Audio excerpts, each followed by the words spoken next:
welcome to the Atheist Experience. Hey, everybody, welcome to the Atheist Experience. Hey, everybody, welcome to the... Oh, it's Groundhog Day. I'm just messing with you a little bit. Today's February 2nd, 2020. It's also Mirror Day, I guess, because 02/02/2020. Oh, cool. Which is, I didn't notice that. Neat, cool stuff.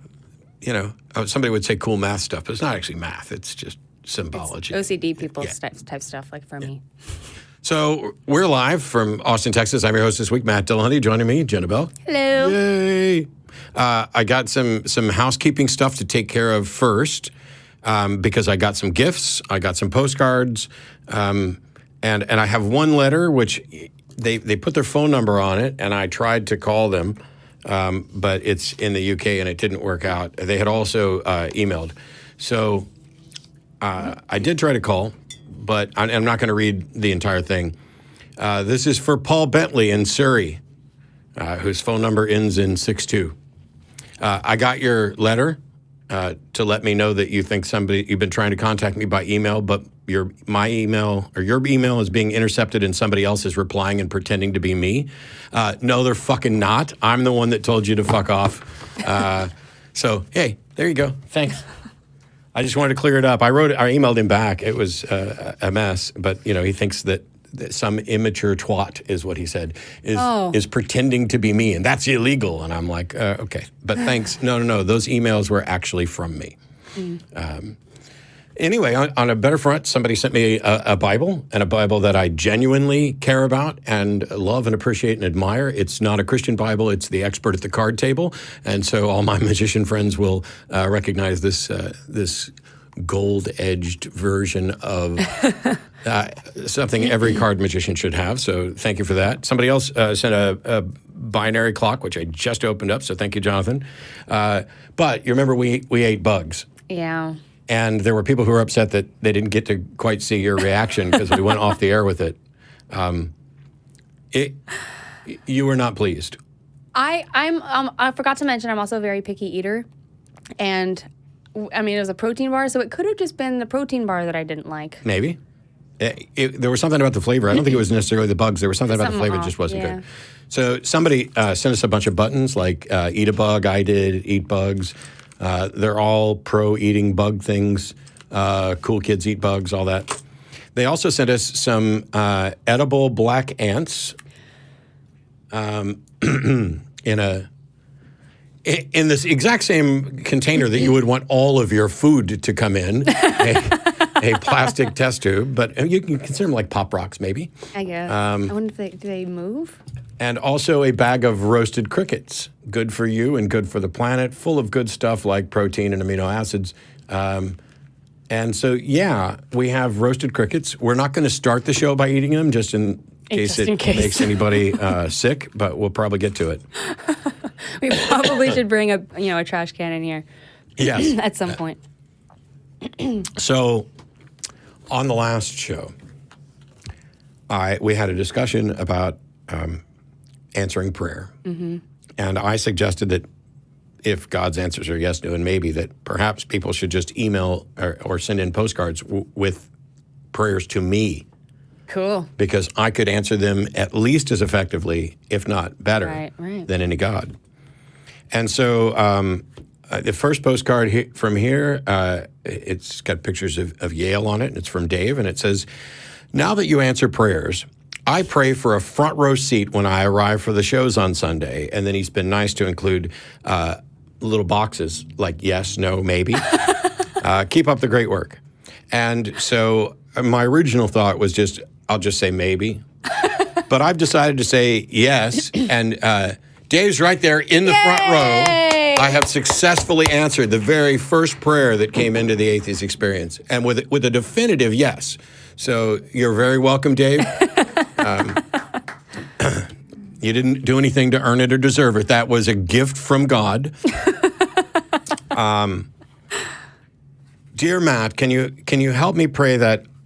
Okay, now this is already starting off a little bit wrong because God doesn't help you pray, but I'm going to assume that it's, can you help with my prayer? that the ACA will someday broadcast a live call-in show from San Diego on the shore of the Mission Bay while sipping margaritas, Coke Zero, and energy drinks with palm trees in the background, hula dancers, a military flyover, and a large luau going on all at the same time. Thank you, JMS. And I'm going to say no to that because there's no picture. I mean, this is barely a postcard. You could have just cut, let me just cut out a bit of cardboard and write some stuff on it, stick a stamp on it. Although you are being responsible. And resourceful. And, with recyclable stuff. So instead of a hard no, I'm going to say a maybe.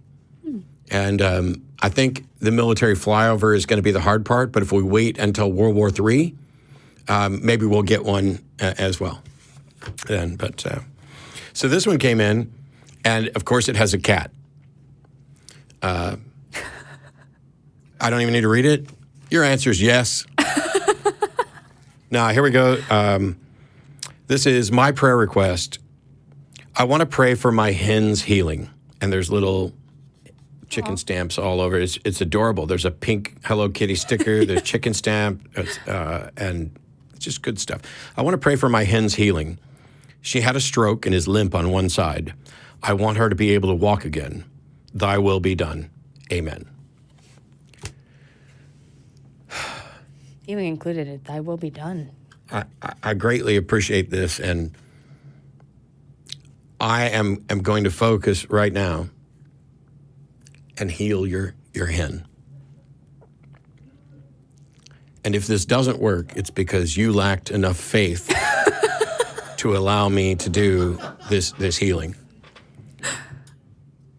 And if you send me $500, I will send you some black ants, which I will douse in a miracle healing oil to give to your chicken. And all you have to do is pray over this and the chicken for a week, and then send another $500. And then you will, if that hen does not get healed and move around properly after all of that prayer, I will send you another hen because they're way less than $1,000.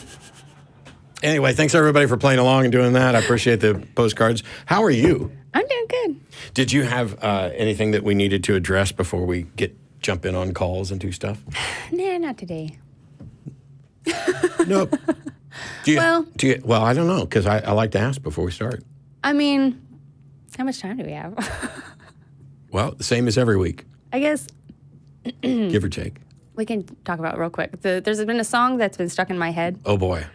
You were just talking about it earlier. There's been a song that's been stuck in my head all week, and it's called Here I Am, Lord. Anybody remember that song? No? Any Catholics in here? Yeah, okay. Oh, somebody's singing it. It was a gospel song that I was one of those Catholics. I was really into it. Like, I was singing, I was in the choir, I was in the youth group, I was, like, very involved. And so that was one of my favorite songs, and it's, like, it's been stuck in my head. And so I've been thinking about the words to it, and I'm like, oh, my God, I think I figured out why everybody has this sense of, like, righteousness. Is because they're singing these songs, and songs strike your emotional chords so well. And it's like, here I am, I'll be the savior for humanity for you. I'll be the one that you chose, Jesus. I'll be the one. And it's like, God, are you that special? Let's calm down. Let's all figure out how we can all work together to fix whatever problems we have, instead of say that I'm the one that knows where you need to be. It's insidious. I did a video about the song "Jesus Loves Me." And other songs that we learned on the church bus to church, because there's songs that get stuck in my head. Like all the Schoolhouse Rock stuff is there forever, and Monty Python's Universe song is where I go if I want to remember. How far are we from the sun, or the center of the universe, or the center of the galaxy, and stuff like that. And so we know that songs can have an emotional effect, that they're good for teaching things and memorizing things. And then every now and then something gets stuck in your head. So today, I've had 3 songs stuck in my head. One of them is the hello song from a movie called Crazy People, just because if somebody says hello in the right way, it just triggers that song. Yeah. And I'm not going to do it. You're welcome. Look it up later. The other one is I Got You, Babe, Because it's Groundhog's Day, and as a joke on myself, I played that on a loop as I was driving over here today. Why'd you do that? I just have fun. And, I don't hate the song or anything. And the other one it kind of goes out as a special nod because I haven't been able to get it out of my head, and my brother hasn't been able to get it out of his head since there was a friend of ours who was a little down. And so Brad and I were driving around in a truck. And I was like, she's like, what are you doing? And I said, I'm driving around in a truck with my brother listening to, old music from the 70s and stuff. And so she named a song, and we did a Facebook call, and we sang The Spinners' Rubber Band Man. And now that's going to be in my head for a long time. Man. You're welcome. And now prepare yourself for the rubber band man. I actually don't know that song. Oh, my God. All right, we're going to fix that later. And I did that so well that the algorithms will probably think that was the original song and give us a copyright strike. Where's that copyright strike button there? Right. Anyway, pick out where we want to go and who we want to talk to, and we will get started. Hermer sounds pretty excited about the Bible. Yep, there we go. Hermer in Brooklyn, New York. You're on with Jenna and Matt. How are you? Hi. Oh, I'm fine. Hi. Hello? Yeah, I just wanted to. Hello. There's some weird Hello? echo.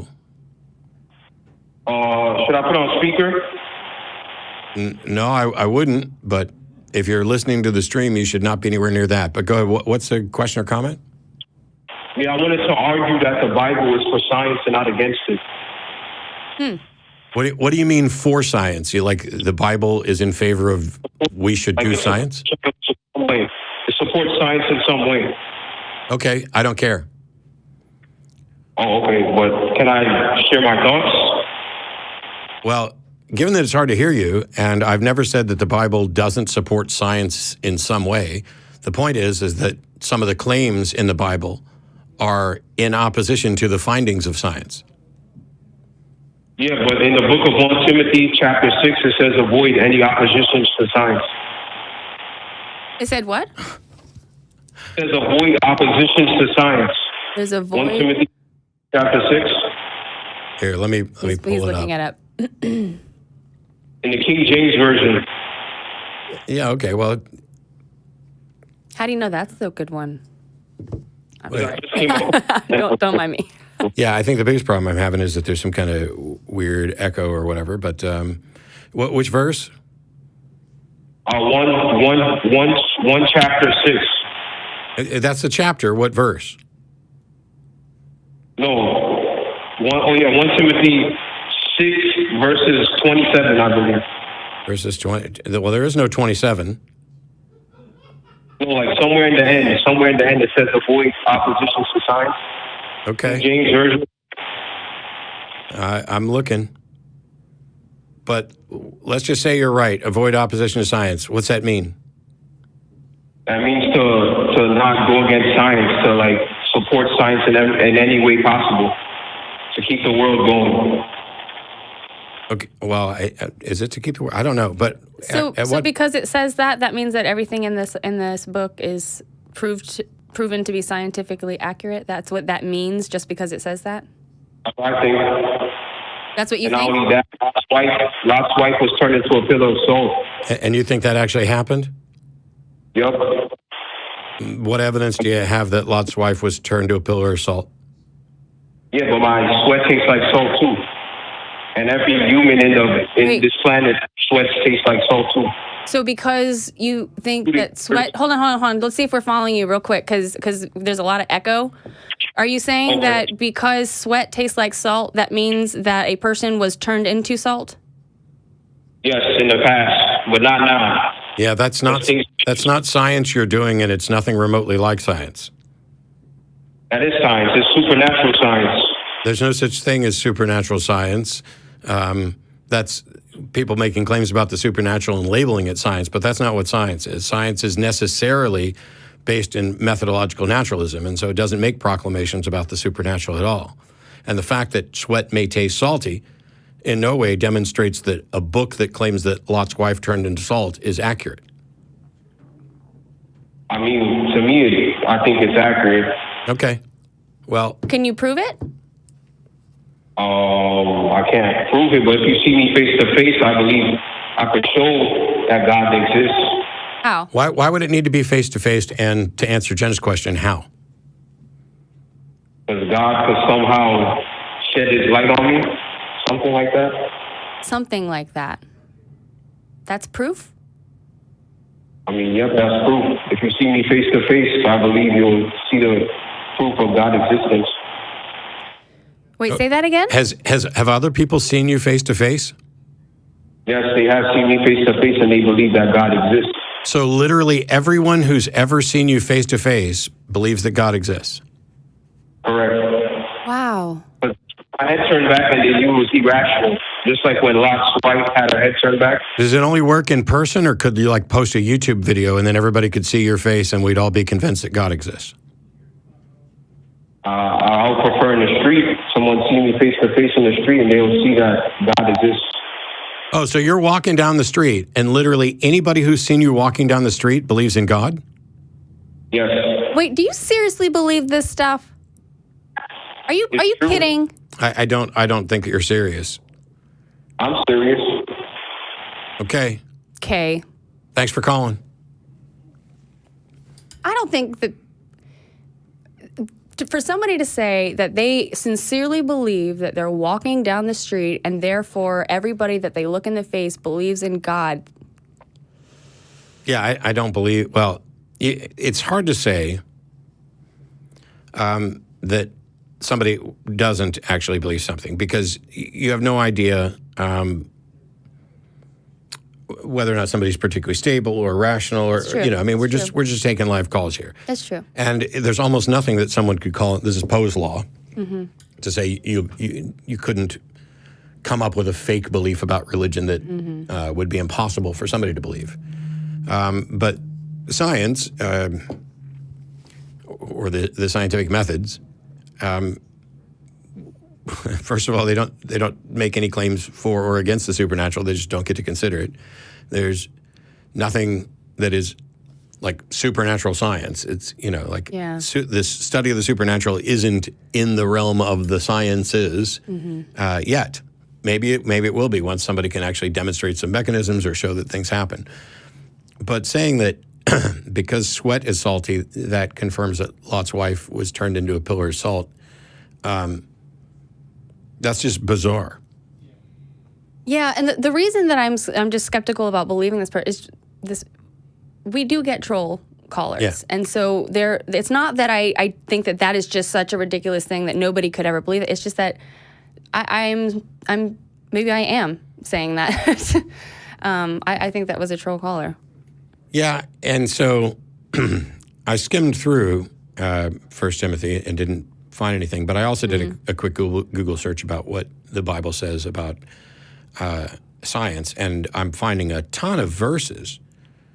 I'm scrolling through rather quickly just to make sure that I, don't get it wrong. But here, it's a website talking about what the Bible has to say about science, and I'm not seeing anything that's remotely from 1 Timothy yet. There's a ton of little passages that people are. Oh, there's one in 2 Timothy. Except that's not about science. So this is a Christian website that is making a list of what the Bible has to say about science. And they went with 2 Timothy 3:16, which is the all scripture is breathed out by God and profitable for teaching, for reproof, for correction, and for training in righteousness. That has nothing to do with science. And so now even this source here is dubious. So yeah, I couldn't find the verse you were talking about. Well, the call screener wrote that they said that they've called Talk Heathen before and they think he's genuine, that he's brought up the wife and sweat thing. So it's just hard to tell sometimes. Yeah. Well, I skimmed through.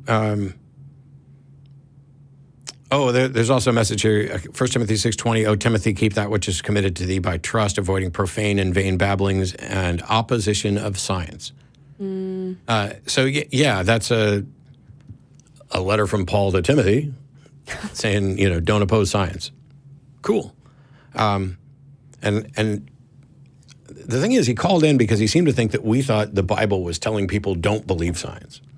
Yeah. And that's not a position I would have ever advocated for. It's just not a resourceful thing that I would go to if I wanted to learn about science. Yeah. And so when it comes to instruction to not stand in opposition to science, maybe you should do some studying about scientific methods and how we go about testing stuff, because at no point would any reasonable scientist say, hey, you know what? Sweat's salty. Right.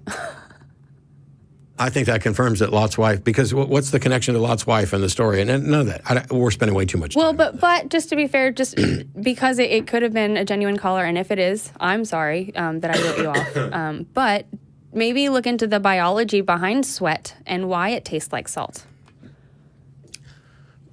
And if maybe talk to a biologist, or maybe get on, a scientific research site and try to figure out if it is possible for a human being to turn into a pile of salt, and if there's any evidence for that. Yeah. For me, it's like when they say that the rainbow is proof of the flood. So here's the thing for him to think about. Before Lot's wife turned into a pillar of salt, was sweat salty? Are you suggesting that God turned Lot's wife into a pillar of salt, and from then on, and it would have been nice maybe if in the Bible it said, I see what you're saying. And that is why sweat is salty. And it still wouldn't prove what he thinks it proves. No. All right, where are we going now? Yoel has brand new proof. There we go. Yoel in Brooklyn, New York has a brand new proof for God that is guaranteed to turn us all theists. Is that an exaggeration, or is that what you really think? Well, first of all, hi, how are you? I'm all right. Good.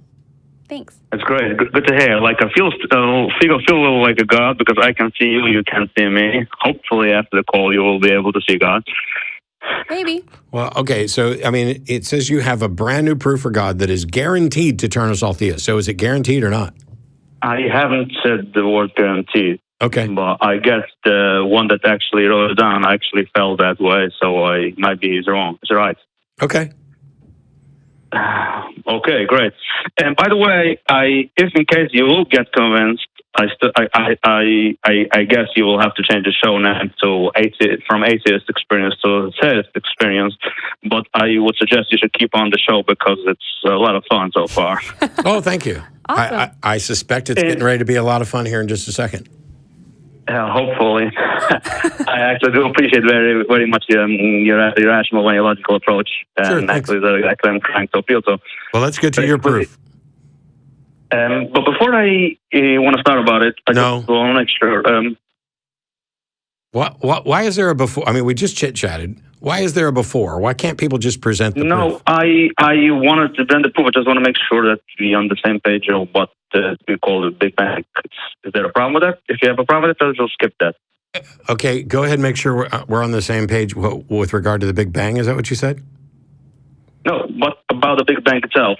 Most people have a question about how can something come from nothing, and I just want to make sure that understand fully. I'm not convinced. I'm not convinced that that's what's happened, nor do I think it's particularly relevant. Yeah, but exactly. Basically, what I'm trying to say is basically that there's a difference between the question something coming from nothing is actually, as I say, it's not even a question at this point, because all we know usually, like our typical experience is about nothing. It's totally different than a Big Bang nothing. I have no experience. I have no experience of nothing. I don't know that it's possible to have any experience of nothing, because anytime we would attempt to have some experience with nothing, or detect a nothing, or investigate a nothing, we're applying attributes to it, and now it's no longer nothing. So when people talk about yeah, right. You're saying exactly what I want to say. Okay, go ahead.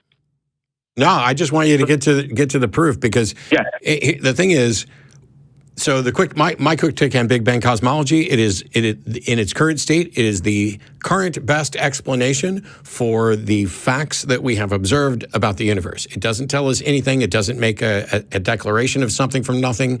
I don't know how you could have a something from nothing, but you're here to essentially prove God. So prove it. Yeah, but exactly. I just want to make clear that point. The difference between... Hold on. Are you trying to have a whole philosophical conversation about how the Big Bang works as like a side conversation before you give us the proof? That's what I wanted to do. But if you have a problem with it, I can go start because it's relevant actually to the proof. Well, let's get to the proof. And if there's a problem with a definition or whatever, we will try to interrupt as politely as possible and get clarification. No problem. I will go direct to the definition. But first of all, let me make a definition of God, actually, what we will try to prove, I guess. Okay. Okay. I will give it in a layman definition, then I will try to explain it more rigorously. Okay. First, the layman definition is there exists a being that is perfect and also the first cause. It is a being that is perfect and what? It is the first cause. And is the first cause. Yeah. The first cause. So interesting. So potential objections, I'm going to let you continue, but there's potential points here where I'm not clear on what you mean by perfect. Exactly. That's what I'm going to define rigorously. Okay. As a layman definition. Okay. Any exceptions beside that? Well, also, to assert that it is the first cause, this is just the definition of God, cool. I'm not convinced there is any such thing as a first cause, but that's what you're going to prove. So keep going. Yeah, exactly. Okay, well, let's get it rigorously. First of all, I said it's a being, the three things. A being that is perfect and the first cause. For the being, what I mean by being is like objective reality, not just the subjective, and not just like not what you just explained originally, that not is just a relative thing and we don't know about it. Okay, pause. For some reason, I'm having difficulty understanding, and I don't think it's. I think it's a mix between audio issues and. Is English your second language, or third language, or fourth language, or? Again? Is English your primary language? No, it's not my primary language. Okay, and kudos to you, because your English is already better than any other language I would even attempt to speak myself. I'm trying to get clarity. So you're defining being, but for me, when somebody says being, I just recognize that as a thinking agent. I don't have to have any conversation at all about objective or subjective, so I'm not quite sure why you're talking about that. So if you were comfortable with being, whatever you define is okay. I just tried to define like rigorously, like a technical definition in science and mathematics, but it's okay. As long as you understand it, I'm fine with that. So let's go to perfect. This one we had issues with that. So let me try to explain what perfect is. And the explanation of perfect means is independent from something else. Like unlike us, we are all dependent constantly. No. Independent on something else? Yep. Okay, so here's another thing. You start describing being, and all of a sudden the words objective and subjective are coming out of your mouth, when that has nothing to do with being in any philosophical discussion or any discussion I'm aware of. Now we get on to perfect, and the definition that you just gave for perfect would be better applied as not contingent. That's not perfection. You're just declaring that it's not contingent on anything else. That's what I consider with the word perfect, but if you want to use it with another term, I have no problem with that. Sure, so then if we're just agreeing to use different terms, then... No, this is... I just said it's a layman term, I would use it with the layman people, and they would understand it, but if you're more technically inclined, use whatever technical words. I'm going... Explain it a little bit more. You call it whatever name you feel more suitable. I'm going for clarity. Here's what I don't understand. You have an argument, and you have terms, and you have definitions for terms. So you presented it's a perfect being that is the first cause, and then you tried to define being in a way which doesn't fit with my understanding of it. I launched an objection, and you're like, okay, we'll go with your definition of being. No problem. Hang on, I'm still talking. Okay. Then you go on to define perfect, and you define it in a way that, based on all my understanding, doesn't match with perfection, but it was a definition of something that's non-contingent. And when I raised that objection, you're like, okay, we'll go with your definition of this. This is... Stop. Okay. I wasn't done talking. No problem. Sorry for that. I'm sorry. This is raising all kinds of red flags, because if you're going to create a proper argument, it should be, here are my terms, these are the definitions, this is what I mean when I use these terms, and then here is the argument. It should never be, here are my terms, here's my definition, but we'll go ahead and use yours anyway, and then here's the argument. Do you see the problem here? Not really. I'm sorry for that, because as said, I can only say my terms in my definition in order to proceed. But if you have a better word that you feel would help you understand it more, you can use it for yourself. I will still continue to use my words. That's exactly what I said. Okay. So maybe maybe you have when I'm saying like perfect or being, you have something else in mind. Well, I just can't explain what I mean. That's what I said. I get it, but I'm trying to get, we can't go forward if we're not on the same page. And so if somebody said, hey, there's a perfect being, in my head, I'm already thinking about a thinking agent and wondering what we specifically mean by perfect. But when you described your terms, for being, you talked about, well, for perfect, you described something that was not contingent. And for being, it was something that is objectively real. Nothing in your definition of a being included anything about a mind or agency or any of that. No, I'm not including that as part of the word being or perfect, clearly. Well, can I think that I understand what you're trying to say when you use the word perfect, because, so for example, okay, so this is the problem, is if you were to ask me what a successful person looks like, Matt and I are going to have completely different definitions of what a successful person is, right? So that's where we're kind of getting lost. But I think I see where you're going with this perfect being non-contingent or independent, because if you were to ask me what I think like a perfect thing would be that it's no longer growing, and that would mean that it's, essentially dead or whatever, which would mean that it's no longer dependent on anything. Like if we're growing, we need other things to fuel us. We need things to keep us going. So is that kind of what you're saying? It's a good example, but it's a little bit hard to explain because you're actually talking about something that's not found. It's completely different than everything that we experience and we know. But let me give a different way of explaining it. Maybe that will help you understand. I would say when you say that it's perfect, I would say it's like independent. It is in the default state, or it's default state. I mean, everything in the world, we don't have really a default state. You can say whatever you call default, but it's not a true default state, because our true default is not to be. That's what our default state is in the world. How do you know we have a default state? That's exactly what I'm saying. We don't have. Oh, okay. No. I'm saying that this thing that I'm talking about is actually in its default state, which means it doesn't exist. Yeah, that's where I go to. Okay, so we're in non-existence. So that's That's what it was about being. That it is actually existing. That was actually a man with being. So it's a non-existent being. No, that's exactly said. A being means it exists, and that's what I want to prove. This is what the frustration was. A minute ago, you just said that our default state is not being, and that. But I'm going to show you that there is a being that is actually in a default state. Stop! Let me finish my fucking thought. I sat here and listened to all that. Sorry, I was thinking your. Oh my God! Okay. I'm not saying that our default state is the same as this perfect being state. That's not what I'm saying. I'm saying if you say our default state is to not exist, you are already wrong. Because if I don't exist, there's no me and there is no default state. So the default state for me must necessarily include existing. You can't say the default state for X is not existing. And now you're going to try to argue for something whose default state is to exist, when I would argue that my default state is already to exist. Are you done? Or can I answer already? Or hello? I can't hear you anymore. Because I stopped talking. Oh, you want me to already continue? I mean, I'd like you to address what I said.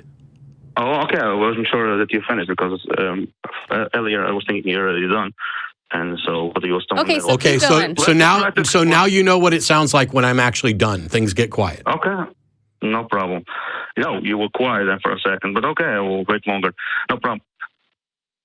Okay, so basically, as I will try to explain it to you, basically is when I'm saying that our default state, you can call our default state to exist, but actually there is no real default state. When I'm saying default state, I mean with lack of anything else.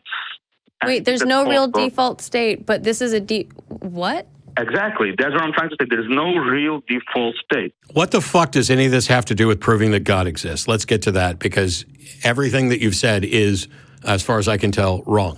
or conflicted. You can't say there's no default state, but our default state is this, and now I've found something else that has a default state that is something different. Do you have an argument? Do you have it like written down with premises in a syllogistic structure? Yes. Get to it. But I'm trying to explain to you, but since you have a problem to understand what I'm saying, I'm not exactly sure we can proceed. Okay, so just if you have it written down as a fucking syllogism, get to it. No problem. I will go ahead and I will try to prove that. No problem. I will go ahead and you understand. What is premise one? Okay. I said that there's a being that being by being mean existence, objective reality that is actually a thing. But perfect, I'm seen as perfect because it's independent of something else. I mean, it's in the default state, which means default by avoiding everything else. Stop. It's a natural default. Okay. Do you actually have a syllogism written down with premises? Because that is not a first premise. And if the thing you're trying to prove is that there is a perfect being, you don't get to use that as a premise.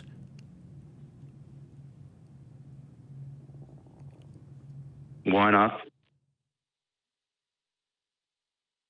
Because it's the thing you're trying to prove. And if the thing you're trying to prove is your first premise, your argument is necessarily circular and therefore fallacious.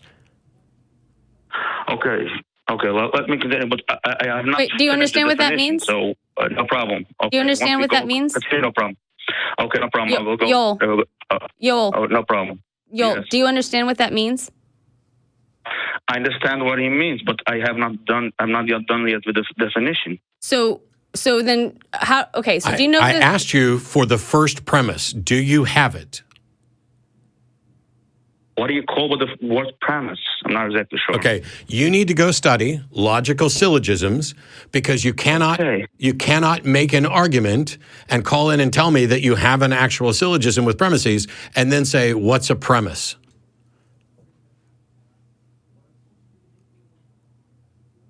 Not exactly sure where you're trying. You want me to start with the arguments before I define what exactly I'm trying to argue? I'm saying you don't have the first clue how to make a valid and sound argument. And before you call in to do so, you should probably go and study what a valid and sound argument is. It is an argument where the structure is such that true premises would necessarily lead to a true conclusion, and it is sound if the premises are accepted as true. And so you have premise one, all men are mortal. Premise two, Socrates is a man. Conclusion, therefore Socrates is mortal. Your premise one, when I asked, goodbye, okay. I'm going to hang up. I swear to the God you think is fucking real. I have a question. Go ahead. Yoel, where did you get this? I figured it out on my own. Yeah. So where did you use to figure it out? A lot of reasoning and a lot of studying. Studying what? Science. What does that mean? Science, physics. When you were building this syllogism, when you were building this proof for God, what were you using? Because you can't just say the word science, and that doesn't really tell me anything. No, and what I was using in this personal, I don't know, my logical argument. Yeah, for this argument, what did you use? Where did you get it? Or what did you use to create it? These are my arguments. From where? I figured it out on my own. I'm not taking it from anywhere. It's my own arguments. So you've never looked up the structure of a syllogism? I haven't done it to send it in a mathematical journal, but I do have the structure of what I'm saying. The problem is I can start saying, but since you don't know my definition of God, you will actually have a hard time seeing what I'm going through. So that's what I try to first give you my definition of God. Well, the thing is so I've been learning actually from Matt and others about the structure of an actual argument rather than just going with, I feel like this is true and I feel like this kind of makes sense and so then that must make it logical. But logic is actually a thing that you can add up. There's an actual structure as if it's a math equation that you can use to figure out if your argument is in fact proven. 100%. So do you know what that is? My argument. Do you know what that is? My argument. I just tried first to give my definition. What I'm trying to. Okay, so where did you learn about that? I'm saying it's my own definition. So you didn't learn about it from anywhere. You didn't learn about how to structure an argument from anywhere. You just made it up? What do you mean by I didn't learn how to structure an argument? Where did you learn how to structure an argument? I've seen a lot of arguments, a lot of scientific and mathematical proof, and I like them very much. So where did you learn how to structure an argument? I'm not exactly sure what you're asking. He didn't. He didn't. He never has. That's the problem. You have no idea. You have no idea how to structure an argument, which is why on multiple occasions when I asked you for your first premise, you instead went on about the very thing you're trying to prove. So I'd recommend maybe going and looking up online how to structure an argument. And then there's going to be a ton of articles there. Try to find something that ends in .org. Okay. Can I repeat a second what I'm just trying to say? Sure. If you want me to skip the step of definition, which I think is crucial, I can go straight to the arguments. I have no problem with that. The premises and whatever you want to call, but whatever. If you don't want me or want me to hang up, then it's no problem. Whatever you decide. So how long has this call been going now? And all I said from the beginning was present your argument. And I said that when we started going down the definition road, we had some objections or disagreements, and you're like, fine, do whatever you want. And then I said, okay, it's best if you just present your argument, and if there's some point of contention or something that needs clarification, we can interrupt you as politely as possible to try to get it then. And then I asked for the first premise or for you to present your argument, and that's when we find out that you don't know what the hell a premise is at all or how to structure an argument. So what reason will we have? No, I do know how to structure an argument. No, you don't. A lot of proof. No, you don't. You've already demonstrated what the word premise exactly means. Okay. I was thinking it's the definition. Okay. You want the definition first. Yoel, I'm going to pause right now, and I'm going to let you talk, and I would like for you to present your argument, and as soon as it leaves a properly structured argument, I will just hang up. Is that okay? Okay. Do you understand? I want to know if you understand why it's important that it be properly structured. And we can talk about that after I hang up. Okay. Present your argument. Okay. I fully understand that why you want to be structured. Present your argument. Follow it. No problem. Okay. Basically, when we look in the universe, Goodbye. No argument starts with basically when we look at the universe. Yeah. So there's a reason why, and I don't require everybody to always be prepared to present an actual syllogism, premise one, premise two, conclusion, or multiple premises that lead to a conclusion. But if you don't have any understanding of that, then that means that you don't know anything about fallacies, that you don't understand anything about a logical structure and why we actually rely on it. Because ages ago, when it comes to like propositional logic and syllogistic logic, Aristotle and his band of merry logicians went through all the potential possible forms and named them, things like Barbara and Celerant and things like that. And it is about a major premise and a minor premise and the connecting terms, and determined which structures, and this is how we get to validity, which structures are such that if the premises are true, the conclusion must be true. Or more accurately, if you accept that the premises are true, you must accept that the conclusion is true, or you are now being illogical, irrational. They also showed which structures are invalid in structure, where even with true premises, the conclusion isn't necessarily true. And we make use of that because if your argument is fallacious, which means invalid in structure, a formal fallacy, we have no way of telling if the conclusion is true or not. If you construct an invalid argument, it doesn't matter. It's a complete waste of time to let someone go through an invalid structure, because whatever conclusion they reach, you will have zero way to tell whether or not the conclusion is true. It's Socrates is a man, all men are mortal, peanut butter's awesome. That's invalid because the terms in the conclusion have nothing to do with that. It's not the only, there's tons and tons of fallacies. But peanut butter may or may not be awesome, but because the structure is invalid, you don't know. That is the importance of understanding this. Now, that doesn't mean that everybody calls in needs to present this strict syllogistic structure. But if you're going to make an argument, essentially a premise is, here is item one, that is this fact. Do you agree or disagree? Are you accepting that this is true? It's not, basically, when we look at the universe, that's just not going to get us anywhere. So all you have to do, if you have a proof of God, is to spend a day looking into logical fallacies and logical syllogisms and try to put yours into as close to a structure. You can still have conversational thing. You know, how would I argue on behalf of, I don't know, these are roasted crickets? I don't have to do syllogisms. I can say, okay, here are some various data points that we can take, and maybe these are real crickets, maybe they're not. I am already convinced that these are most likely real crickets because they say roasted crickets. I know that this is popular. I know that we did some, or at least a new thing that's on the rise, and we talked about it. And you go through all this, and they look like crickets. We've seen crickets before. We've seen crickets before. These could be, though, completely fake. I mean, these crickets might not be real. And so one of the things that you could possibly do is to taste it. Mm-hmm. You ever eat one of those fake grapes? Yeah, except that I don't know what an actual cricket tastes like. Mm. And so I could taste this, and I could say, well, that doesn't taste like a cricket. It tastes like peanut butter.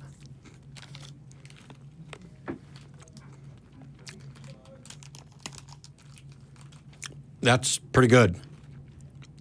Hey. I don't know if it's a real cricket or not still, but it does not taste bad. A little chalky. There's a little aftertaste. Chalky at the end. There's a little aftertaste at the end of it. Have I done anything to show that it's actually a cricket? No, but I've made a case. Oh, good, drink it down. Mm-hmm. I've made a case for why it might be reasonable to presume that, but we haven't actually demonstrated that this is the case. A lot more needs to be done. And so if you want to prove that a God exists, if you don't come with something like, here are my various facts and here's how they weave together to get to this conclusion, you haven't done anything. And if it's impossible for you to put your argument into a properly syllogistic structure, there's no way for us to analyze it. Do you remember the day that I met you? Probably not. Yeah, I didn't think so. You were here, and I came up to you, and I was like, can I give you a hug? And you're like, well, yeah, I love hugs. And then I was like, you taught me what a fallacy is. And you just kind of looked at me like, okay. And I was like, but that was such a huge thing for me because I had never heard that word before.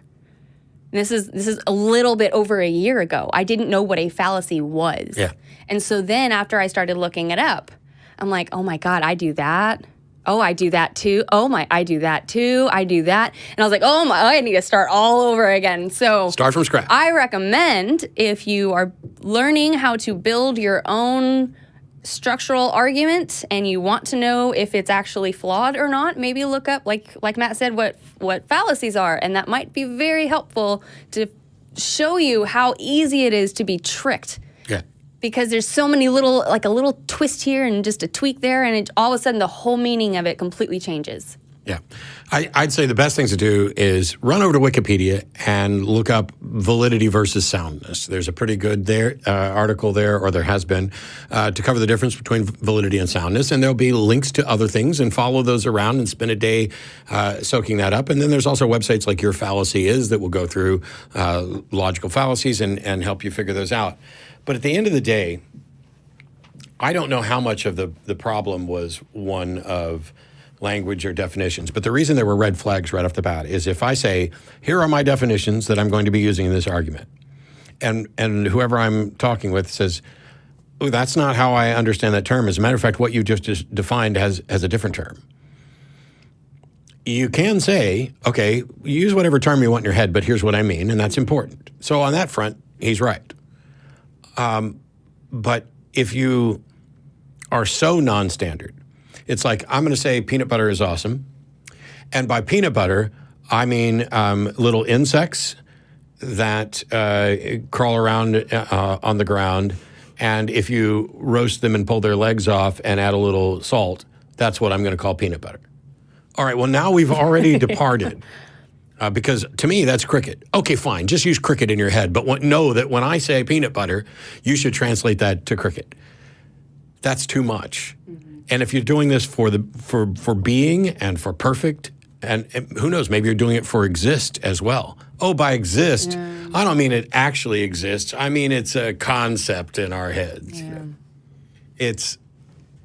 There's a lot of work left to be done. Anyway. Just at that point, realize that if you don't know what it is that you're thinking of, maybe you don't know what it is that you're thinking of. And it would be fine, except in another circumstance. Like you can feel free to email in and try and make your argument as structured and simply as possible. But I don't feel like, I mean, we've been on for 50 minutes and have taken 2 calls, and we spent forever trying to get to anything that was close to an argument. And it would seem to me that if there were an actual argument for the existence of God, one that is virtually guaranteed to convince us and turn this into the theist experience, it should have taken about 2 minutes to get through the initial argument so that we could start asking questions. Yep. Well, what do I know? Keep trying, please. Do you know what the Native American church is? You ever heard of that? Roughly. Is that the same one that's like using ayahuasca and stuff? No. Ayahuasca is it's something that belongs to South America. Okay. Native American church belongs to North America. Sure. We don't put up with mixing medicines. The one we use is Lobophora willemsi, commonly referred to as peyote. Yeah, there we go. Okay. It's mescaline, not DMT. Mm-hmm. Right. But I know about ayahuasca, although I'm in this other way. But basically, I'm going to start out because you really have to understand what God is. And if you can't agree on what God is, then you can't really say, let's get rid of it. Let's get rid of it. I don't know what to get rid of. The thing is, so I'm not. So, all right, go ahead. We'll get there. My primary statement is, if there is a God, then it's beyond our human understanding and knowing. Okay, how did you reach that conclusion? Because I don't know. Basically, you're saying that if someone claims to know or understand God, this is not possible, and I don't know how you concluded that. And furthermore, why would you continue pursuing it if you can't understand it? If you go, I'm not going to give you every tribal representation, but I'll pick some of the favorites. My question has nothing to do with any tribal representation. It is a question of epistemology. How did you determine that the only way that there can be a God is if it is fundamentally unknowable to humans? This God, the Wakantanka, is the idea is that God is a great mystery beyond our understanding. Okay, Brant. It's not always beyond our understanding. Brant, so you're talking about a specific... We can evolve. Earlier, you said essentially that you'd have to understand God, and that God isn't understandable. But now you seem to be talking about a specific God and a specific concept that this God isn't understandable. So I'm trying to understand, are you saying that it is impossible for there to be a God and for humans to have some understanding of it? No, I'm saying that humans have to evolve in their awareness in order to have this God become something direct. But wait. It's not a singularity, it's a binary concept. Humans have to evolve. Wait, so are you telling us what can happen in the future, what's going to happen? That we're going to evolve and then we will understand? No, it's an individual thing. Okay, so you're using evolve as a metaphor. Yeah, evolve is a metaphor. Sure. And so what you're really saying there is that an individual human has to learn to understand a God. Yes. Okay. You just said that we can't. Conscious. It's impossible. So I'm curious as to what is this proposed path that one must follow to learn to understand God? Well, there's some natural things that go on that are part of all of this. And I'm going to tell you about the hypothesis that led me to understand far more than I did before. And why can't you just answer the question about what is this path to understanding God?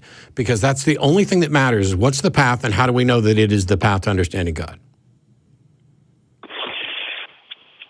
Human beings have to develop certain characteristics. Which characteristics and how do you know this?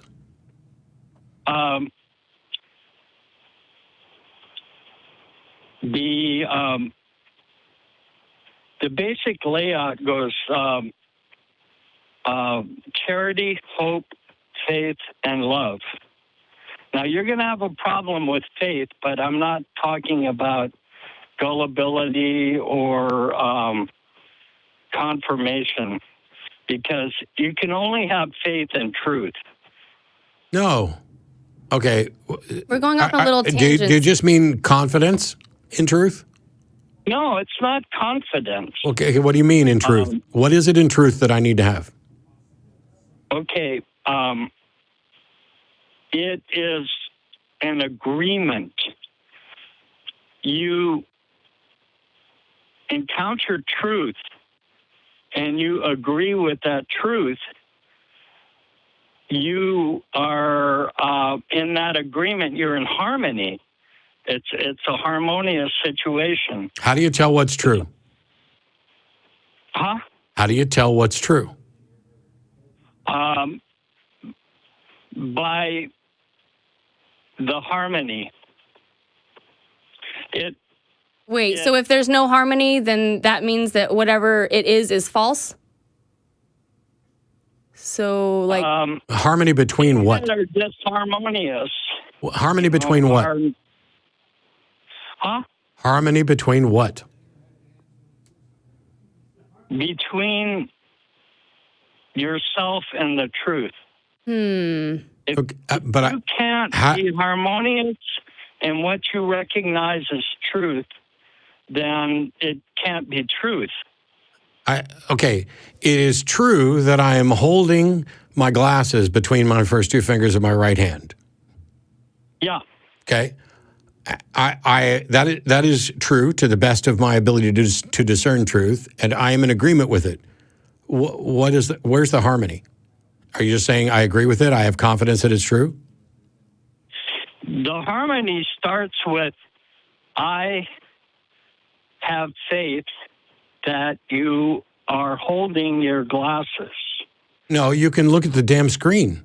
You have evidence. You have evidence. Well, I only have a phone right here. Okay, I don't have a screen. At some point you can go back on YouTube and show that I'm actually holding it. But he actually told you that he was holding his glasses, so that counts as evidence. Okay, so yeah. Okay, so right now I have right now I have put down my glasses and I'm now holding a pen between my first two fingers. And do you just have faith that that's true too?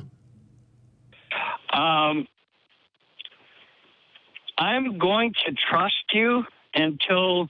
That's a mistake because I'm still holding my glasses. I don't even have a pen on the table. So this is the problem with you talking about a harmony with truth. That's the thing is you can be wrong. That's the point. Yeah, you can be. Right. So why should we believe you? I won't ask you to believe me. You are. You're describing a path and telling us what characteristics humans need to have to find and know God. And we're wondering, how did you come by this path or characteristics, and how can we know that this is correct? I'll have to tell you a really very short story in order for you to understand it. Why didn't you lead with that? Well, I think he tried to, but go ahead. Tell us your short story. I will say that in the entire history of sound epistemology, never have we had to begin with, here's a fucking story. But go ahead. But, okay, once upon a time, far, far away, there was something laying as if asleep. All of a sudden, it took a breath. It breathed in. And as it breathed out, it began to awaken. Now, this is not God. This is just a story. But basically what it tells you in the story is that once upon a time, far, far away, that's space, something was laying as if asleep. That's matter. It took a breath in. That's motion. And as it breathed out, it awakened. That's intelligence. Those are the natures of God right there. How do you know? Can you prove it? See, that's why I have to identify myself as a theist because, well, time does exist, right? Motion exists, matter exists. No, those are labels that we describe all of those things with. Exist. No, they don't. Now, everything that you just listed is an abstract concept that doesn't exist independently. It is the labels that we put on things that we observe. We observe motion. We observe interactions. We describe it that way. But what I'm asking you is, you told a story, and then said that this is basically a description. First of all, you said it wasn't God, and then you said it was a description that was God. And when we asked how do you know? Because you could have started with a long, long time ago in a galaxy far, far away. Yeah, I know. Yeah, I did that on purpose just to be a idiot. Okay, then let's stop all that, Brant, because if you have some understanding of God and some understanding of how other people can understand God, why can you not just tell us how can we have an understanding of God, and how do you know that this is the way to get that understanding?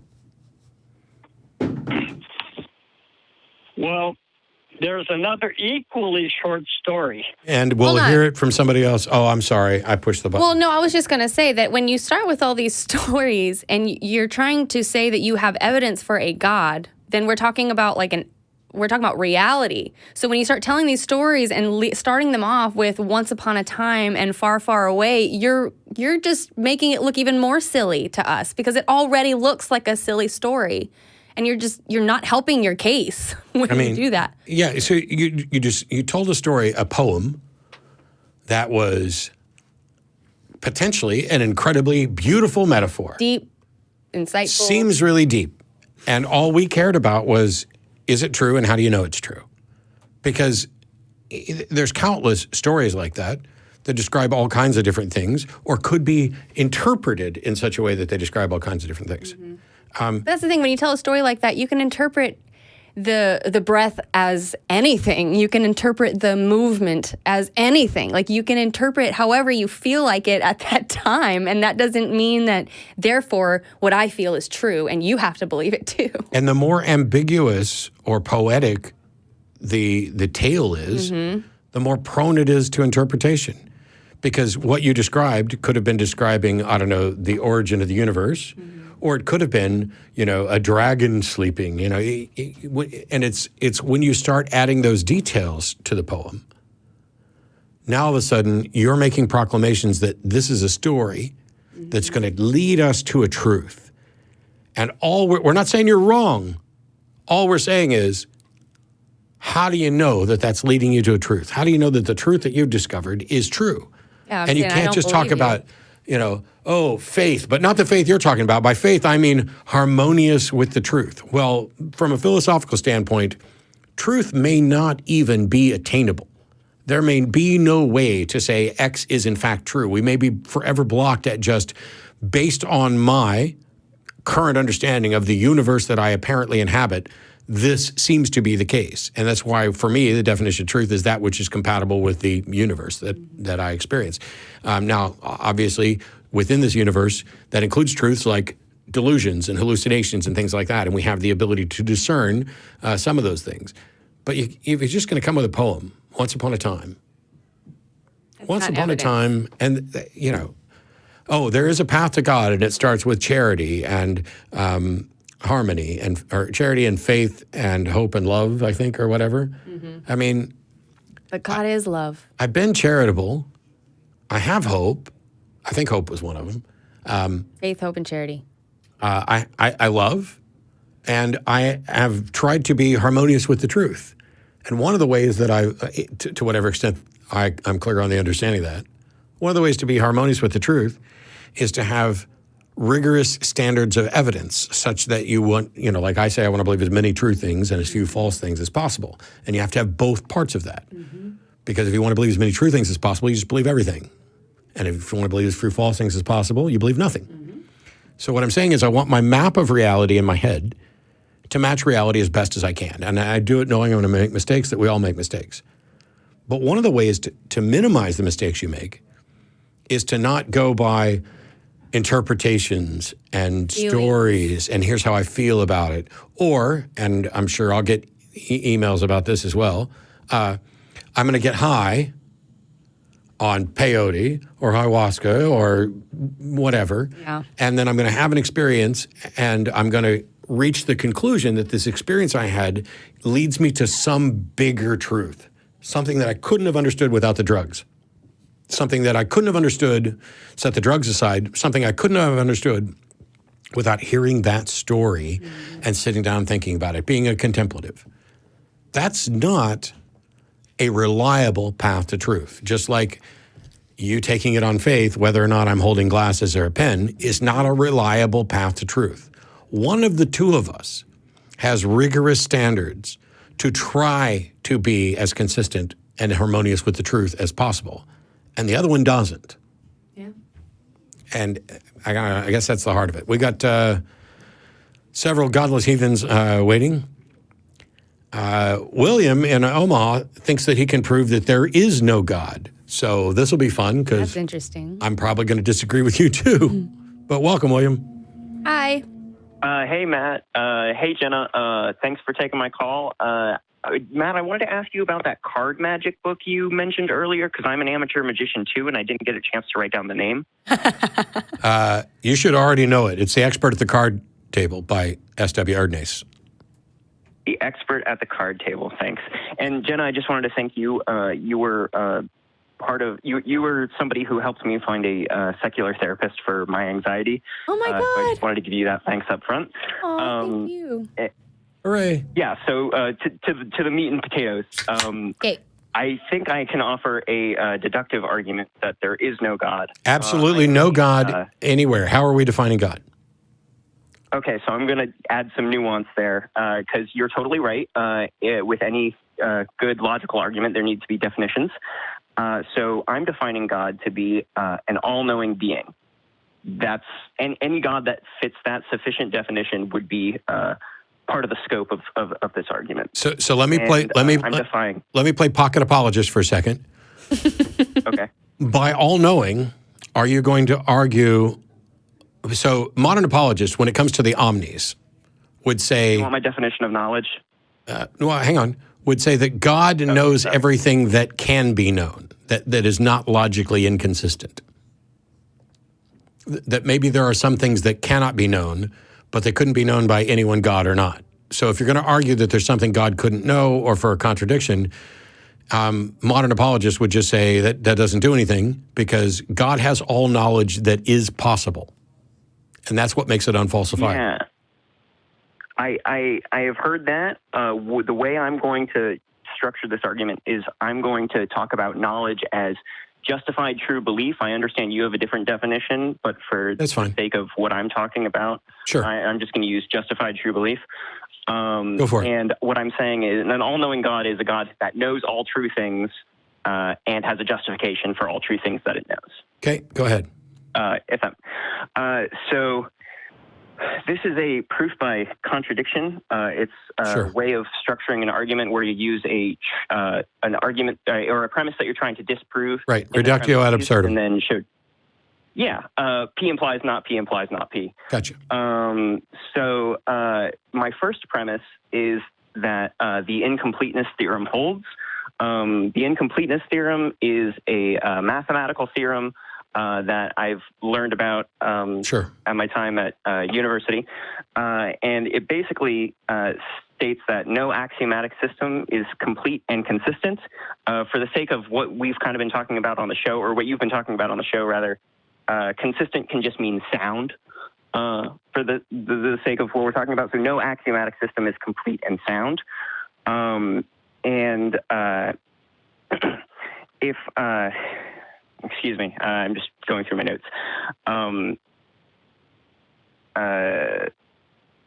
The second premise would be there is an omniscient God.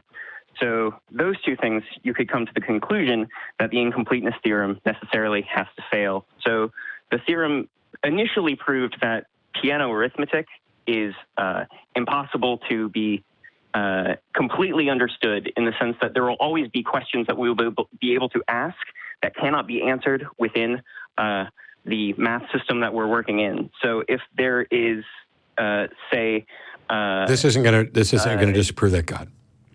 So first of all, it would. If God knows everything, then He knows all of piano arithmetic. And if He knows all of piano arithmetic, unless it is unknowable, that's the point. God knows everything that can be known. If, for example, if the incompleteness theorem is in fact correct, which, you know, it's one of those things that you couldn't prove anyway, which is why it's, in any case, if there's something that cannot be known, then you can't use that to... the incompleteness theorem. You can't use that to say God could know, because God can't know this, therefore God isn't all-knowing, because that's why I was trying to point out at the beginning that modern theologians would argue that God knows everything which can be known. And so if something can't be known, then God doesn't know it. It's just like, it's the same as, it's these very primitive notions of, oh, God is all-powerful. It's a bit of hyperbole, because you could say, oh, well, can God create a rock so big he can't lift it? Can God create a burrito so hot that he can't eat it? And so modern theologians recognizing this and saying this doesn't in any way disprove a God. All we're saying is God has all power that is possible. God has all knowledge that is possible. So you're not disproving any God that anybody actually is advocate, or that most anybody would advocate for in any serious context. Oh, I totally agree with that. And I just want to say, I want to endorse street epistemology as a way for actually convincing people. I think this is just an interesting deductive argument that concludes that there are no omniscient gods. And if I was engaging with an actual believer, I wouldn't use this argument because it's not very convincing. But I would say that so I would disagree with you on the point that you say that God or that most people would say that this doesn't count because it's not possible. Because really what we're doing when we're doing mathematics is we're trying to discover what kinds of axioms we want to use as we're going forward in working in mathematics. And the point of the incompleteness theorem is that there's always going to be some axioms that you would have to add on to your set in order to answer any given question. So basically, if you called in to present an argument that you don't think is going to be convincing, that definitely does not address the best versions of God from actual thinking people, not like the man on the street, the person who doesn't know anything about philosophy or fallacies or contradictions or anything else. I don't want to argue, I certainly wouldn't spend time constructing an argument against that any more than I would spend time trying to put an argument together about somebody's belief that pixies are the core structure at the center of the Big Bang. So it seems like this is just a big waste of time. Arithmetic, It seems like this is just a big waste of time. You are presenting an argument that you acknowledge isn't going to be convincing to the man on the street, and certainly isn't going to be convincing to anybody who has any better understanding of God. So what's the point? Well, I was just kind of calling in because I think this is where you and I may disagree. I feel comfortable calling myself a Gnostic atheist because I believe that this proof or this argument is a way to demonstrate that there isn't a God that No, it's not. Basic arithmetic. It's not a God. It's not an argument against any sort of God that is beyond kindergarten theology. That's what you've disproved, and this shit was dealt with millennia, centuries ago. Well, the incompleteness theorem wasn't proven. You didn't need it then. All you needed was can God create a rock so big he can't lift it? Boom. Oh, wow. Well, that's not what we meant by omnipotent. And the same thing applies to omniscience. You're essentially saying, fair enough. You're saying we've discovered that there are things that can't be known, and therefore if somebody says there's a God who knows everything, that God can't exist. Yeah, so what? We already knew that. Okay, yeah, that's a fair criticism. I would say, as with any logically deductive argument for the existence of God, you necessarily have to use the God in the premises, and then that leads to people redefining what they mean by God. Just like the problem of evil is a right, but sound argument. If you've constructed an argument against something that hasn't been a serious presentation for a God in centuries.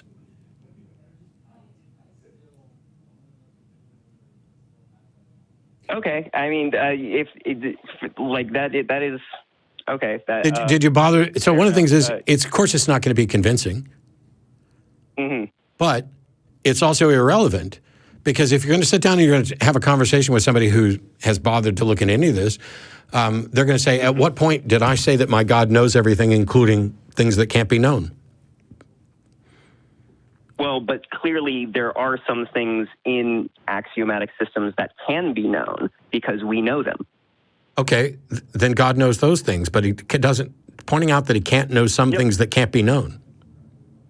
But if he knows some of those things, there necessarily must be a question within that framework that could be asked that he would not be able to know. And nobody would be able to know it is the point. If there's an unknowable, if there's a question for which it is, the answer is unknowable, then God wouldn't know it either. And so what?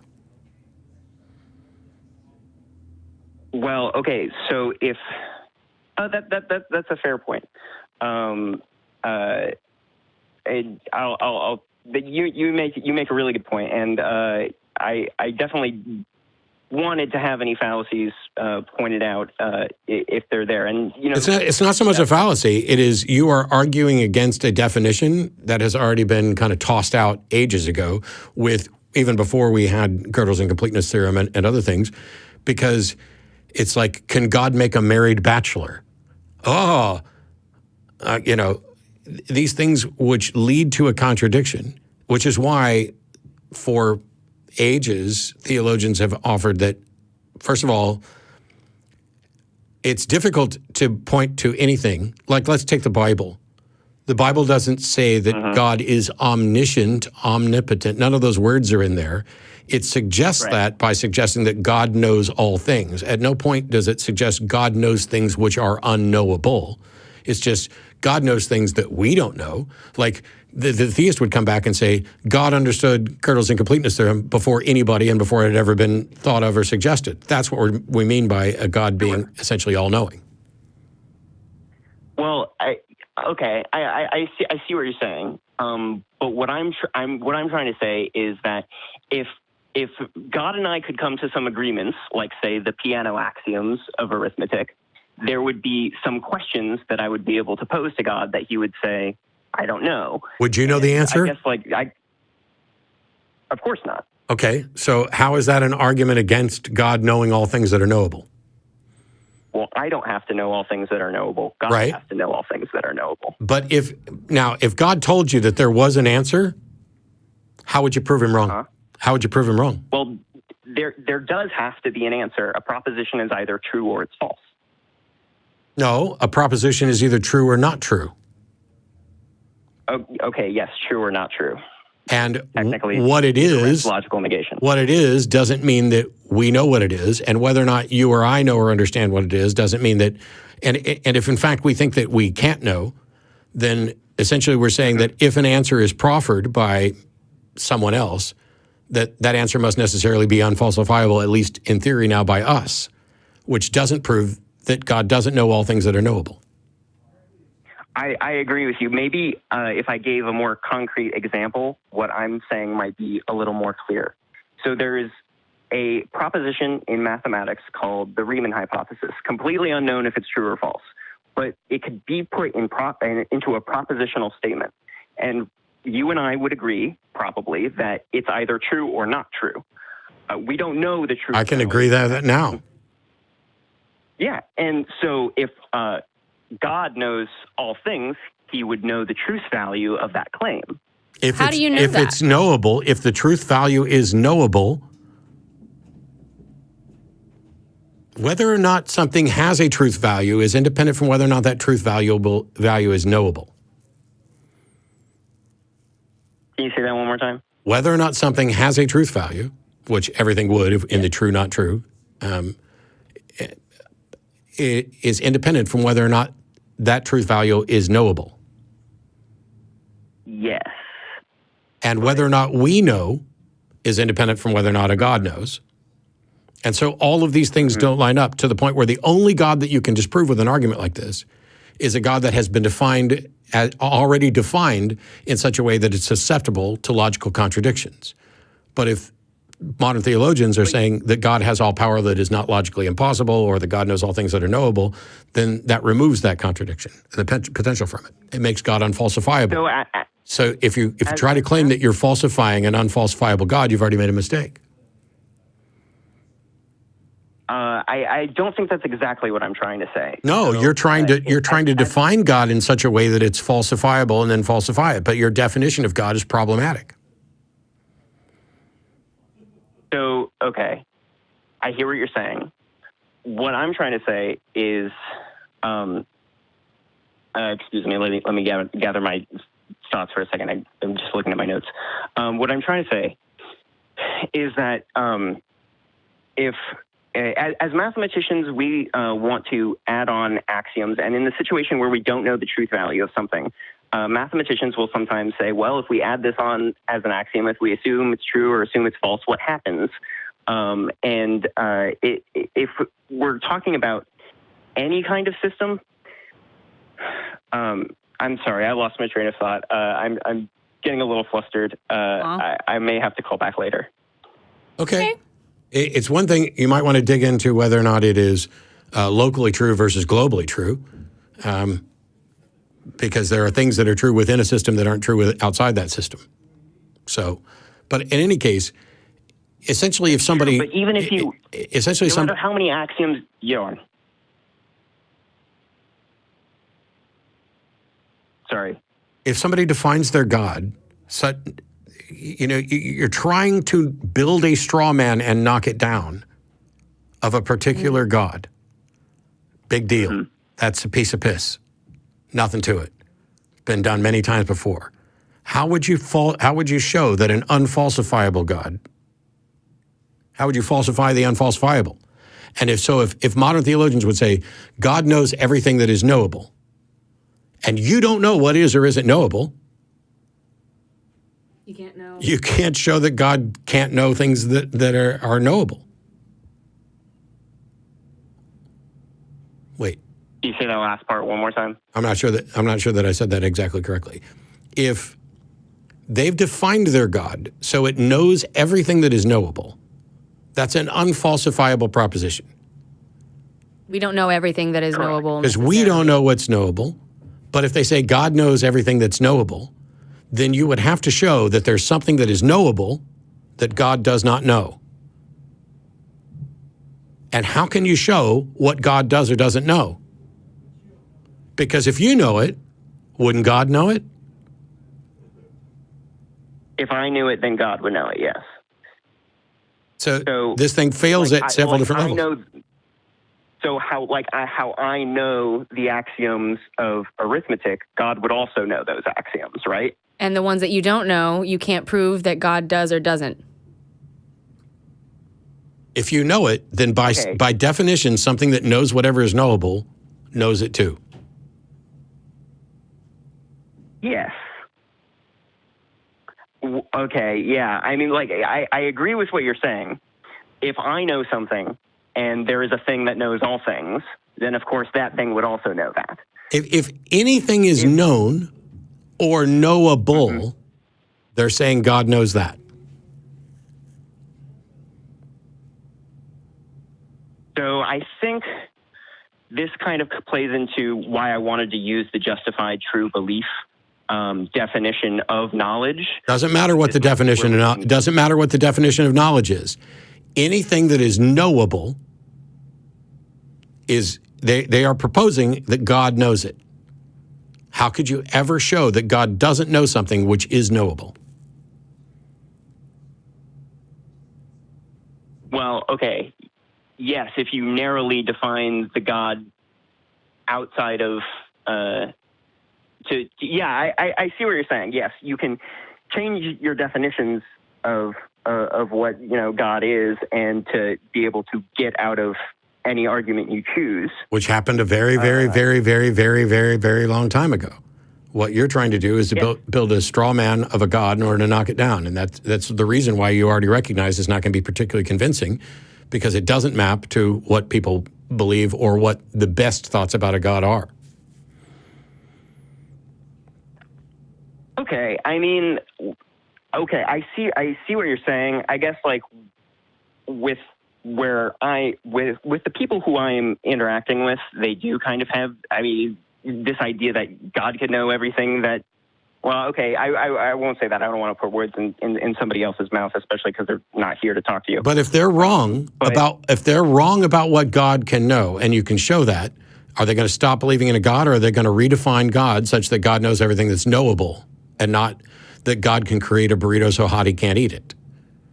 Well, of course they're going to redefine what God is. That's why I'm having this conversation with you instead of with a theist. Well, no, you're having a conversation with a former theist, and you're having a conversation with somebody who cares about making sure that we're arguing against the right thing. You might, if you walked in and you said, God makes the sky pink 24/7, and I can prove that God doesn't exist, what good does that do? But people believe in gods that know all things. No, They say that. So first of all, until you start questioning them specifically, like, can he create a burrito so hot he can't eat it? And then they say, well, he knows. That's when they justify it as they go. And they've justified it over thousands of years, and they've justified it. And so they've basically found every straw man that there is and found a way to define it in a way that it is unfalsifiable. If you ran across someone who believes the thing, then your argument would be fine. However, no, most of these people don't know what they believe. They haven't given it any thought. And you're not arguing against anything that represents good, rational thought. You might as well be saying, well, the village idiot down there believes that the earth is flat. So if I can show him the earth is flat, I've proved that, or show him a fallacy in his argument. This is almost the fallacy. What you're arguing against is somebody's concept of God in their head, and then suggesting that if they refine that concept, that all they've done is lead the evidence where it goes. And all they're really doing is acknowledging that, they had expanded God beyond the realm of what is logically possible, and now they're going to put it back in the box. But you haven't disproven a God at all. I hear what you're saying, and like I do get the criticism, and it is valid.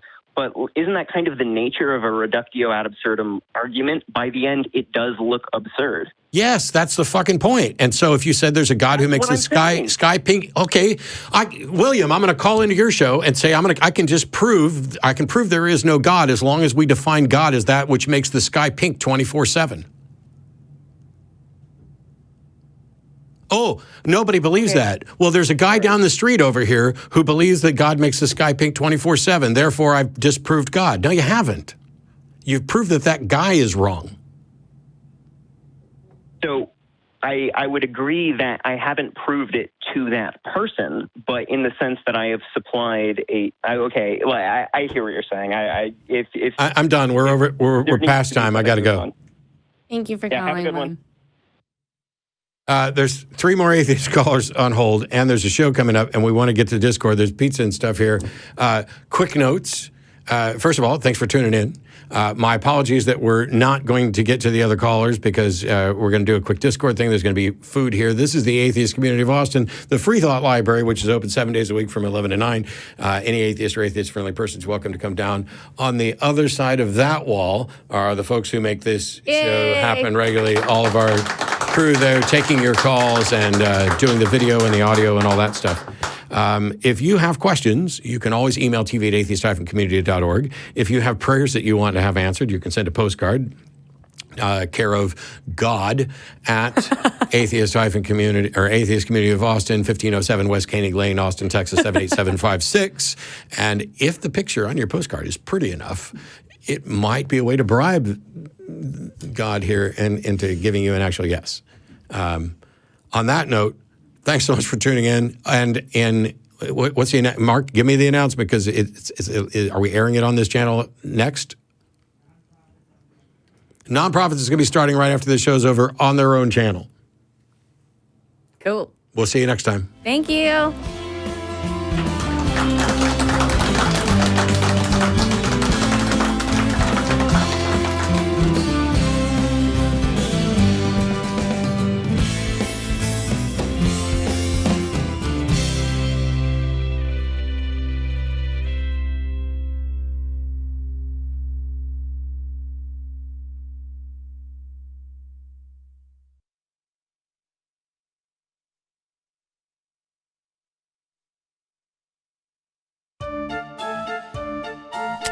What are we doing, man? What are we doing? No, you're done.